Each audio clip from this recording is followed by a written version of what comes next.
So, for the quick introduction, Regina will be talking today how to build an open community. The stage is yours, Regina. Good luck. Okay, yeah. Hello, everyone. Okay, so I'm going to be talking about how to build an open community.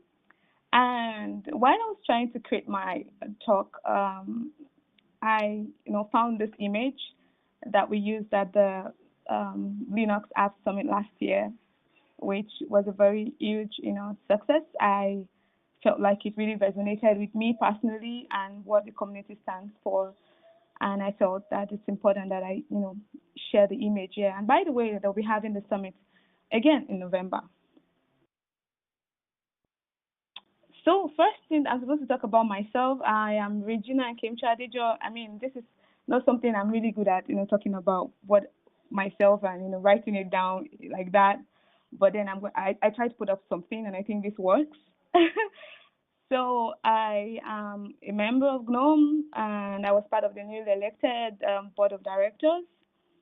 And I'm also the key organizer for the Pan African GNOME Summit, pushing GNOME Africa and driving new contributors into the community. And let me also say that the GNOME Foundation members have been really awesome about bringing in newcomers to the community, and I think that's a really great thing to do. I wouldn't have been able to do anything myself without their support, and really a huge thank you to the GNOME members generally and every volunteers that works for GNOME. So I am really passionate about talking about free desktop applications. Personally, I feel like that's one of the um, um, great things in computing everyone should be part of, and so I like talking about it a lot when I have the chance to. And I also like talking about diversity and inclusion in an open source community. So, which is basically what my talk today is wrapped around. So when I was trying to put this talk together, I was trying to look for definitions of community that would resonate with what I want to talk about.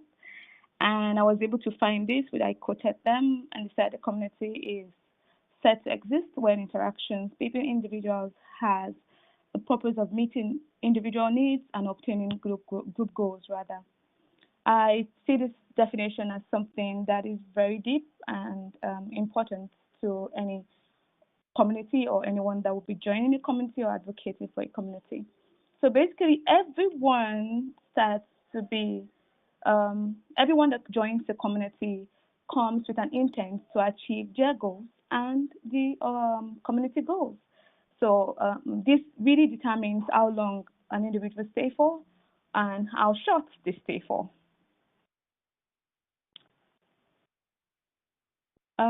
So let me also add that just in case you stop hearing me, I'm using my mobile. Just let me know so that I can, restart all this.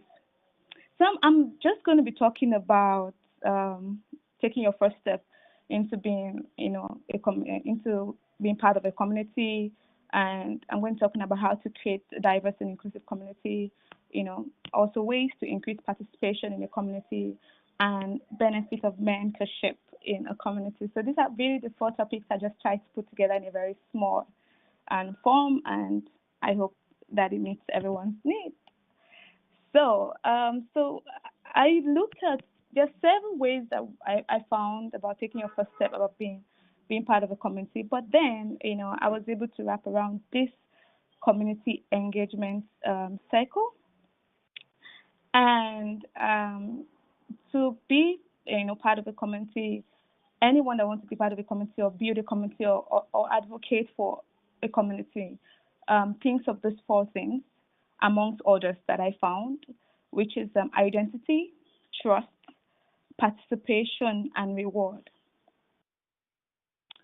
So they try to look out how the community aligns with their quality, their beliefs, and their interests generally before you decide to say, okay, I really want to be part of this community. And they also want to trust that the community is going to bring them value. I mean, time is something that's very, very valuable. And everyone that wants to be part of a community or build a community wants to see that whatever it is I'm doing is really going to come back to me in a very good form, or or I will learn from it one way or the other. And they want to know explicitly how to participate.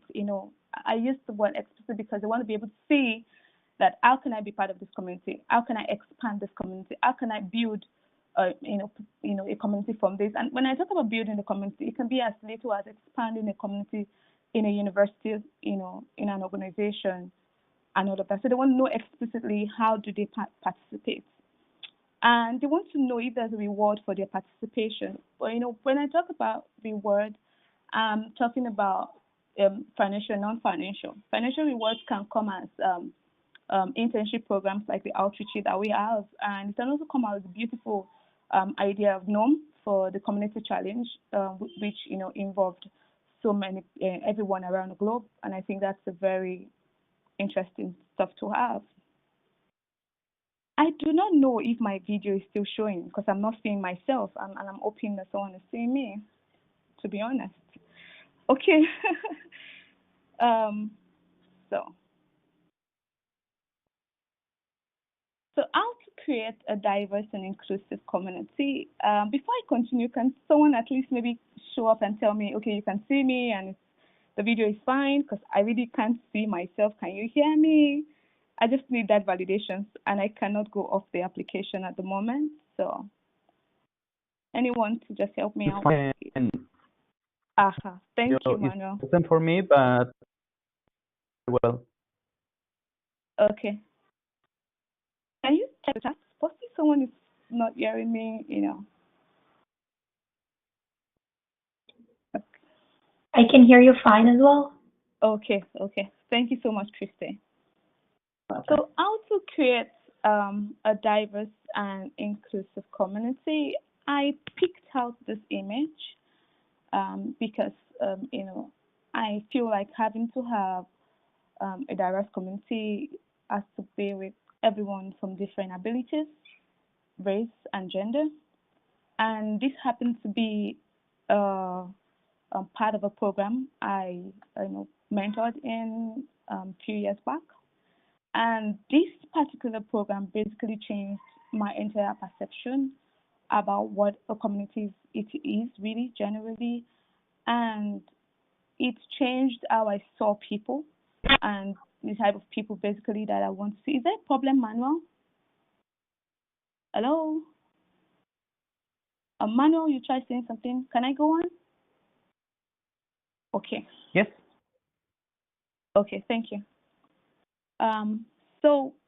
This particular program I did about, I think that's about 3 to 4 years ago, changed a lot of things about me and how I see a community and how people should participate. And that's because of the young man in front. His name is Onyebuchi, by the way. He's a very great tech enthusiast, and he was going to take the newcomers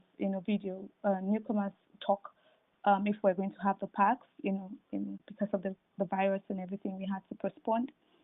And this young man here really changed my entire perception about what a community should look like and people that have been neglected.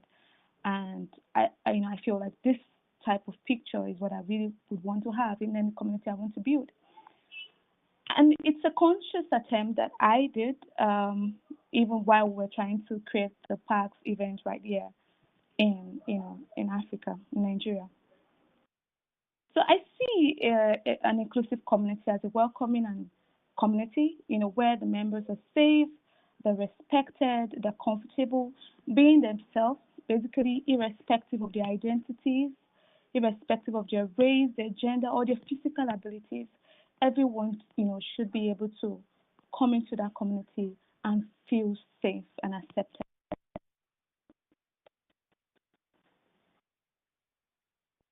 So I picked out some ways. Like I said, these are just few. There's so many of them, to create an inclusive community. And I'll start by talking about using a thoughtful language.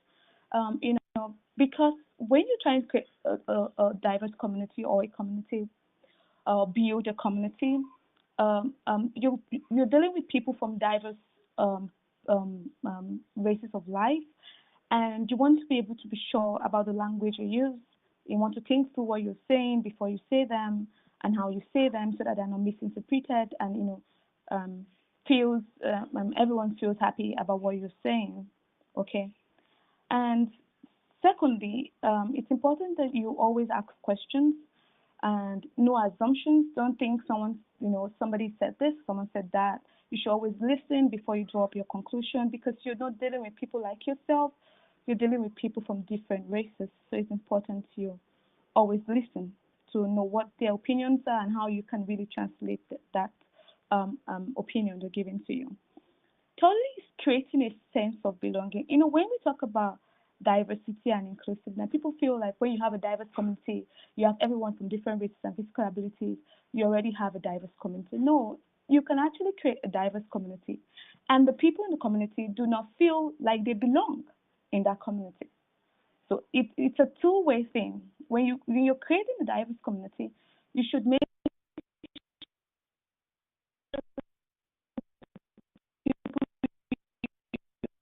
people have belongs to community, one that they feel accepted. One from giving them maybe badges when they make contribution. It can be done from rewarding them, making a mention social media on your social media account. Just saying thank you. We understand that you're using your time to contribute to us, and we value you and we appreciate you. So a sense of belonging is very important to always put in mind. And it's important that on a general website or any platform that the organization has the general information, that you create a code of conduct that is acceptable by everyone, and also portrays your community as a community that is willing to accept, open hands to different people from different races. The fifth, inclusive place for physically challenged people. If you're going to create a community, you want to be able to find out. For example, you're having an event, you want to be sure that your event center has accessible for those that are physically challenged. These are intentional steps you have to take to be able to have different people. There's something we did when we were having parks, which I would love to share. We reached out to the physically challenged tech community in the event center we're going to use. And I particularly was so excited to see so many of these, amazing talents, and they were so excited about being part of GNOME. And that was one of the motivations I had. I was so happy to see, such group of people in a classroom, and they're willing to be part. And we even decided to give them a spot in the front row, so that they could see better and they could ask their questions. So these are basically steps that you can take to make sure that everyone is able to participate and be part of your community. So ways to increase participation. So I have this, this playful cartoon characters. I hope you like them. So basically, ways to increase participation in an open source community is, first is onboarding section. I'm so glad to talk about what Sri and team is doing about scalable onboarding, creating virtual in-person onboarding sections for newcomers. I think it's very important. You have that created in your community, and there's no basic. In my opinion, I really don't think there's a basic time to have an onboarding section. Onboarding section can be done anytime by any member of the community as soon as you have a newcomer. The faster the better, because you do not want to miss a prospective contributor. And then you need to have accessible resources, making sure that your documentations are available and very easy to understand. And you can also have, empowerment initiative, like I mentioned earlier, something like the GNOME challenge, outreach. We should see more of open source, empowerment initiative that encourages participation in open source, and that rewards them as well. Lastly, I'm going to be pointing out what benefits of mentorship in everything we've talked about, how important is the mentorship in a community. So basically, the first thing there is that it gives, brings support, and the person feel guided, and the person, has a clear, understanding of what the community stands for. And it also increased the knowledge of a community on how to get involved. Most importantly, increase awareness and advocacy, because if someone understands what your community is all about, if someone understands what you're trying, your goals, if someone understands your mission, they can advocate for the community and they can talk about the community anywhere and have more people get involved. And it also gives, a level of confidence. Information is power, basically. So it gives an individual a level of confidence to be able to talk about your community. So I'm going to be ending with some quotes, and it's just a few quotes, basically. One is from the Google CEO. He talked about a diverse mix of voices leads to better discussions, decisions, and outcomes for everyone. So it's important that we have these voices in the way that it comes from different races, gender, or physical abilities. We'll also be talking about the famous Keller, and she said, alone we can do so little, but together we can do so much. Lastly, I'm going to be talking about a Twitter quote that I found on Josh Simon's page. And by the way, the keynote speaker, it says something on his pinned tweet. I do not know if that has changed as at this moment, but as of when I checked, his pinned tweet says, your community is only as good as the worst behavior it tolerates. And I'm going to be closing my talk by saying thank you all so much for taking your time to listen to me. I am trying to be as fast as possible because I'm using my mobile and I don't have much power here. And I hope that this resonates with everyone. And thank you for the opportunity. And thank you, thank you, GUADEC, for this opportunity to speak at the event. Thank you so much, Regina. We have 5 more minutes for questions. So people can post questions in Rocket Chat or in the Etherpad. Okay.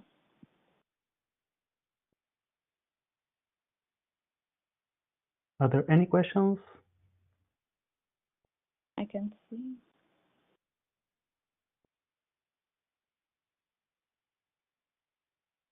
I can see not questions, but thanks, Regina, for your talk. Thanks, Regina, for your talk again. Thank you so much. And thank you, everyone. So should I just sign out or it signs me out something? There is a question in the Etherpad. One second. Cool. Yeah. It says, people enjoy having histories of the project, but are they useful for onboarding? I didn't get that. Can you say that again? Yes. People enjoy having histories of the project, but are they useful for onboarding? You mean history of the project? Are they useful for onboarding? Do you mean history? Like history of the... Yeah, I think history of the project is very important for onboarding. I think it's the first step that you should talk about. Where is the community coming from? How did the community grow to where it is? How did the community evolve? How many numbers? How many people participated? Founding members, people that did historical things for the community. These are things that newcomers to a community should be aware of.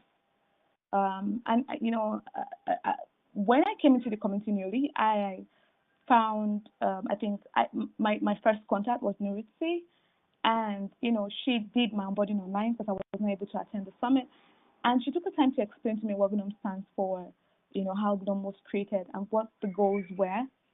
Aside from the fact that I was really excited about the community prior to joining, but I think that helped me, to get grounded about what I was coming into. So yes, history is very important, and history should always be referred to in an onboarding section.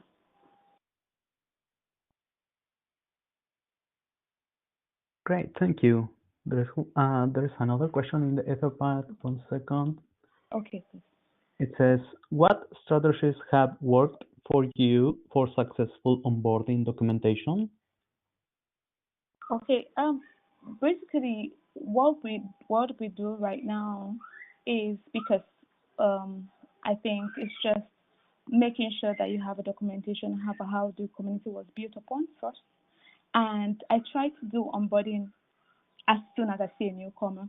I do not do onboarding or talk to a newcomer in a group because I don't want to lose anyone. So immediate confrontation, immediate onboarding for me is one very good strategy that has allowed people to stay in any community that I try to build and I have built.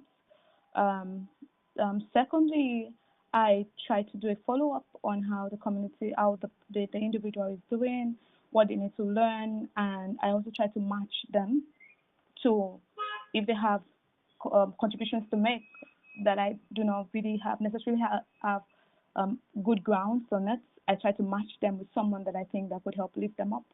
So I think those are the two things that have actually allowed people to come into a community that I am part of and stay in the community. Excellent. Thank you so much. Thank you, Manuel, for everything.